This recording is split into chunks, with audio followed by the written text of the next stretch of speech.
2 and 2, a masterclass from the boys in blue, baby. 112-89, absolutely dismantling the Cavs again by 23.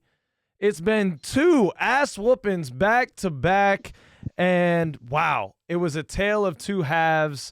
We were down in the first half, but then win that third quarter, coming out with conviction, Pich, 37-10, and that is your ball game, ladies and gentlemen. Donovan Mitchell looked dazed, and the Cavaliers just could not come back when the Magic threw that. And Fron Vagner threw that German hammer in the third quarter. How were you doing watching this game, Pich? What were your reactions? Oh, you got the Fron shirt on, the 22. Very apt. Yeah, this guy was hooping today. Even his brother was hooping. This is man, you know, it means a lot more to be here doing these game wrap-ups now, because we have all of this back to look back on that really tells the story of how great this is. Because in a lot of these game wrap-ups, we talk about how shitty we were in the third quarter, right? And we found a way to be better in the third quarter. We also found a way for us not to rely on Paulo Banchero, a modest, humanly 9 points from him tonight, but yet found other guys that were there. Our bench came to play. Everybody was playing. And in the second half, we dominated. This is the Cavs team that I saw in the first 2 games that wasn't that nice. We just were playing like shit and couldn't hit a goddamn shot. And now that shots are falling and guys are feeling more confident, all of a sudden, it's 2-2 just like that. And to further on our narrative, as we've started this show in one of the worst seasons of Orlando Magic basketball in its history. Yes. You know, I watched the national broadcast. We're on TNT. I know this might not mean a lot to other people, especially people in the Orlando area. You're getting your fun by hosting and winning playoff games. Hell yeah. For us outside the market, to see us on national TV, it's just awesome feeling, man. Like, it gave me a weird butterfly vibe as I'm watching them go to halftime, and you know, it's Ernie and it's Shaq and it's Barkley, and they're talking about the Magic game like they're an NBA team, like all the other games that I normally watch, where it's like getting broken down and talked about like that. And it was just so fun to see that, and also having Dennis Scott on the sideline as the reporter was a cool thing. It just felt like, yes, we're back. This is what we've wanted since we started the show, to be back in contention, to be back as a team that's known. When I wear my Orlando Magic stuff out in Dallas, people are now talking to me about it. Oh. They're not just like, oh, that's a guy with a shirt on. Yeah. They're like, hey, Magic. They know what's going on. They know what's up. They might be able to only name one player, and they might call one guy Fron Vagner, but that's okay. We're making headway nationally. And as a person who doesn't live in Orlando, that's important to me. So big ups, obviously, to the 407 and everybody there. Obviously, that's going to mean a lot to you, but to me as an outside fan, it means a little more. I love to see it. And it means there's going to be another game down there. So this is going to be great. Amen. And Fron Vagner, you mentioned him in the third quarter. He scores 12 points on 4 of 5 from the field in the third, ends with 34 points. Pich, did you look at his rebound number? Do you know it? Did you see it? It's 13. It's 13. It's unbelievable. It's like it's the same age as when I got my first Woody. It's 13, man. And 4 assists he adds. Just unbelievable. He had it all working tonight. Got a couple from beyond the arc. He was working in the paint, both sides, either way. The Euro step going through. He was playing with tenacity. I mean, Moritz also came through with a big game. I mean, the Wagner brothers together. Let's see here. We had Moritz with 7 points as well. But what Moritz brings, man, right when he gets in there, when Jonathan Isaac, Moritz and Jalen Suggs uniquely have this aura and ability to involve the fans. Their gesticulations and their demonstrative attitude pisses off the other team, and rightly so. There was some good jawing in this game. Respect to Darius Garland, and Jalen Suggs, who got into it civilly, just talking junk to each other, but it didn't go past that. We've got some guys that really get the crowd involved, and Moritz brought the energy today. We go 55%. Garland touches and wasn't kicked out of the game, bro. What's up with that? He Why? punched my man in the heart a couple times. No. And wasn't thrown out. I don't like it. No, Pish. That's all in good fun. That's all in good fun. I thought that was good competition. I liked that. We shot 46.2% from 3 on 12 of 26. That's not going to continue. We can't bank on that. But what we can bank on, Pish, is holding the Cavs to 4 of 17. They shot horrendously from beyond the arc. They'll come a little bit up. But I like the game plan right now that we seem to have is chasing the shit out of the Cavs off of the three-point line and saying, we're not going to let you shoot threes and get on fire Donovan Mitchell and Darius Garland. We're not going to allow that to happen. You're going to have to make your hay in the paint. 4 3-pointers isn't going to get anything done for anybody in the modern NBA. 4 of 18 is a stat that they're going to have to go back and think about it as they go to sleep tonight. Yeah. One of my things is always I love to give shout out to the plus minus players of the game. Okay, and there are two gentlemen we have not spoke about tonight. Mm-hmm. The plus minus king. Yes. Jonathan Isaac at 25. Okay. Wow. In the plus department. He also was not shy to score himself, 14 points, 7 boards off the game. And then, of course, who was second in plus minus? The other guy off the bench who needs a lot of love tonight, Markel Fultz. There he is. 12 Look points, adds 4 boards, 23 plus minus. Those two guys in that bench unit was cooking, and that really helps you sustain that lead, man. That was I get another game where all of a sudden, all right, now we get up big and we're in this, and we just close the door. There was no, hey, you guys are going to make some sort of little comeback. These guys just the Cavs, they don't look the same on the road. They're just a completely different squad. Jared Allen played well for a little while. Mitchell did get 18 points, but Garland with only 14 and not shooting at a high percentage. They got nothing from their bench. I mean, just nothing. So, I mean, the Cavs, they didn't impress, and the Magic did. And in the second half, in the first half, it was, we were down by what, 9 or 8 or 9 at half, something like that. We hadn't played well, and the Cavs really should have had a bigger lead. We turned the ball over 11 times in that first half, and it really just felt like we should be more out of the game. But we weren't, and it just that's on the Cavs. The Cavs have had chances in this series to always to put the hammer down, and they did in the first 2 games because we weren't playing well. We haven't really seen both these teams play well against each other. That's true. Yet in this series, and I'm waiting for it. It's going to happen at some point. I think it's going to happen in Game 5 because the Cavs are going to want to bounce back. Their bench and their guys, their role players will play better at home, and I think our guys now know what we need to do to beat this team, and we're on a roll right now. So I think Game 5 could be very interesting. Looking forward to it. Oh man, I am so looking forward to Game 5 as well, Pish.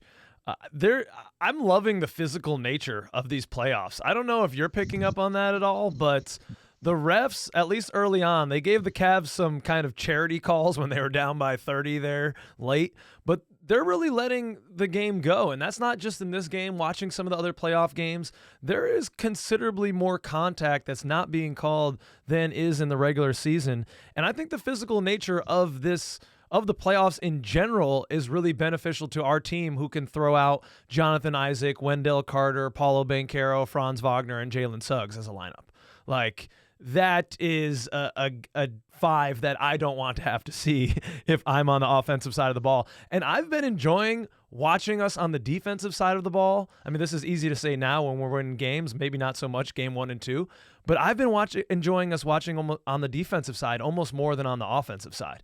Just watching the communication, watching the switches, watching how guys are passing off guys to each other and really communicating.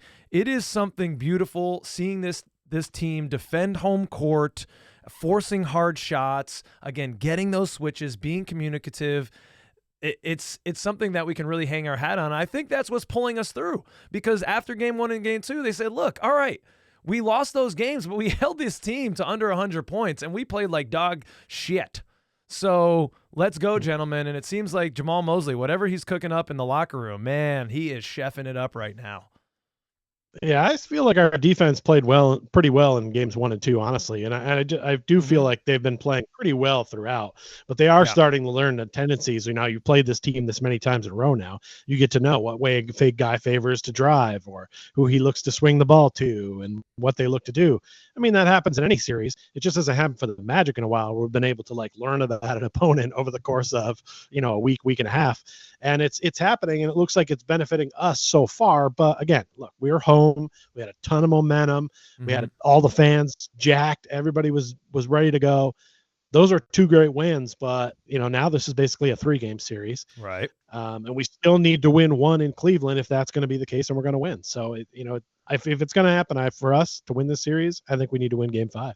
But I think we're very capable right now because everybody's confident, and our shooters who have not shot the ball well historically, at least now they've got some confidence after these last 2 games. So let's hope that they can start the game a little better. This was another kind of weak start for us, but got the win. Same as Game 3, where it was kind of a weak start, but we kind of persevered. Be nice to start well on the road. I think that'll be important. If we have another 1-11 shooting start, it might be hard for us to dig out of that hole on the road. So hopefully we can come out to a good start in Game 5. I think that's going to be key. Yeah, I love that attitude. Now you have, like you said, win 2 out of the next 3. It's a 3-game series. You feel the momentum has turned, and 2 out of the next 3, even though 2 of them are on the road, feels really doable now with the confidence that's exuding through this squad. Again, third quarter, Franz comes up huge.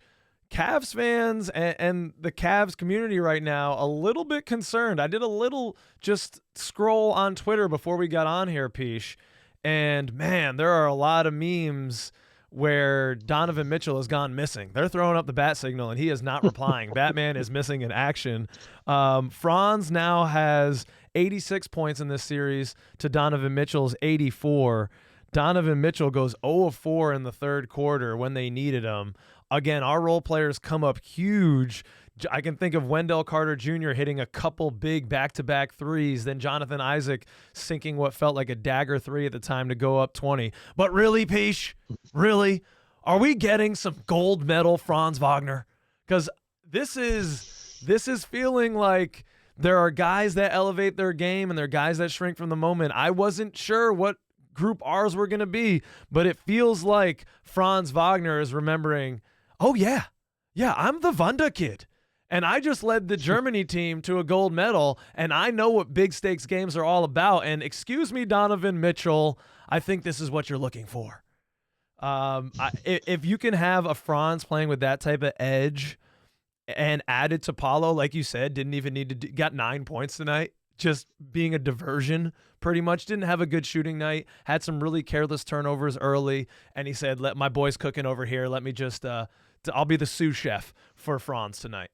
That's tremendous. Yeah, the fact that we can do that, I mean, it bears repeating. The fact that we can have our star have 9 points on 4 of 14 shooting, 0 of 2 from 3. I mean, he shot one free throw tonight. Yeah.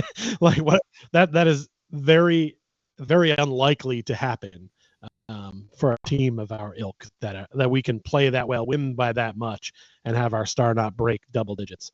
So it's a testament to Franz, who all the people who question whether he's 1A. Oh, does he deserve the? If you saw our last podcast, you heard me passionately speak on the fact that give this man the bag.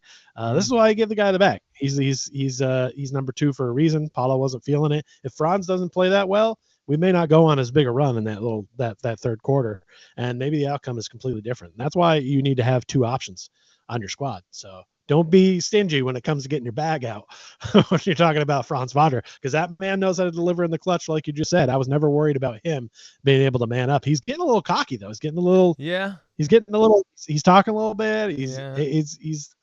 I mean, if it's helping him cook, I've got to just lay back on it, but I'm not wild about it. But hey, if it's helping him go, keep it going. It's working. The boys are working right now. I feel like they've grown up a lot. This is all, regardless, I said coming in, I was like, the worst case scenario is we get swept, right? We need playoff experience. We're getting it. Yeah. We're getting it on the road. We had it on the road. We got our butt kicked. We came home. We felt the vibes. Boom, 2-2 in the series. regardless of the way this thing shakes out, this is exactly what we needed from this team for this season, is a way of telling people we're coming. Who wants to come on board? Because we're going to have some open roster spots, and we're going to still need shooting at the end of the year. So, we're putting it out there. Yeah. We're recruiting. Absolutely right. You feel like at 2-2, coming back, absorbing that first 2-game punch from the Cavs and then coming back, not backing down. We've already gotten our money's worth. I feel like that is symbolic of the whole season. They exceeded all of our expectations. I didn't see anyone out there predicting near 50 wins. So the most aggressive guys are maybe over 40, but it was like we were playing with house money the whole time after 3/4 way through the season. And now it's the same thing. Even we're up 2-2 and it would be house money right now. But the thing is, they're playing with edge, Pich, and the players out there, they're not looking just to get some experience. They're looking to win this series and go on and get some freaking wins. So it's great to see that. I am energized. We got Tuesday is in Cleveland, then Friday in Orlando. Oh, man. It makes me want to fly down, Pich, but we're not made like that. So if you want to help us, go to the Patreon. All right, everyone out there, make sure if you don't have $5 a month to give us, you can just like and subscribe. That's for free. That's free support. We greatly appreciate it. Man, I'm in disbelief a little bit, Pich. It feels like a little bit of the Twilight Zone from where we were not so long ago. Any last thoughts on this one? No, I just think we need to keep up this every man in and contributing and finding different ways to get, Markelle scoring today and right. John Isaac looking. And by the way, his shot has come a long way. Yes. It just, even when he shoots the one that doesn't go in, it still looks good. Like he's really come a long way in that department. All those guys need to come around and do stuff. Wendell was stepped up today. I've called him soft a number of times in the last month or so, but he played well. And I think, like you said last game, it was a good move putting him back in the starting lineup because he's more familiar with those starters. And then that energy we get with Isaac coming off the bench gives us just a defensive stopper that's going to shut down whatever starter the other team leaves on the floor, or whoever their best bench player is, which is amazing, and why our bench should succeed going forward and has most of the season. We put out a pretty good bench squad.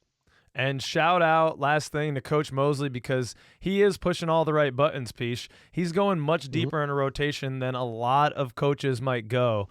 We had 8 guys, I guess only 8 guys playing serious minutes here. Actually, wait, I was looking at the wrong box score. We had 9 guys playing serious minutes, and the whole bench did end up playing, of course, when it was a blowout. But shout out to Coach Mosley, who is really on the pulse of this team, saying all the right things, and the gentlemen are executing on the floor. Magic fans, second cousins, let us know how you're feeling right now. Times and emotions are high. We will see you next time, Tuesday night. Peace out, Pich. Peace out, second cousins. Thanks for coming.